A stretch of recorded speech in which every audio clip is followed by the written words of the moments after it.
ये धरती आपको पुकार रही है, मुझे पुकार रही है। अजीम पीर जी अजीम न्याणी तोखे सलाम, तोखे सलाम। 27 दिसंबर शहीद मोहतरमा बेनज़ीर भुट्टो जी 16वीं वरसी जे मौके ते खेसि ज़बरदस्त ख़िराज तहसीन सलाम व अक़ीदत पेश करियो था। जे मुल्क अवाम जमहूरियत ख़ातिर जान कुर्बान करे छॾी, पर ज़ुल्म आरो कंध न झुकायो।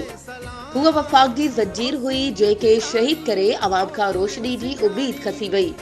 असां इन मौके ते पाकिस्तान पीपल्स पार्टी जे मरकज़ी क़यादत पीपी चेयरमैन बिलावल भुट्टो ज़रदारी, को चेयरमैन आसिफ अली ज़रदारी, अॻूणो वज़ीर आला सिंध सैयद मुराद अली शाह साहब के पिण सलाम पेश करियो था, जेके मोहतरमा शहीद जे नक्शे कदम ते हलंदे अवाम जी बेलोस ख़िदमत करे रहिया आहिनि। पारा वकास तारिक बाजारी, चेयरमैन यूनियन काउंसिल बाजारा ऐं बाजारा जो अवाम। ये धरती आपको पुकार रही है, मुझे पुकार रही है। अजीम पीर जी अजीम न्याणी तोखे सलाम, तोखे सलाम।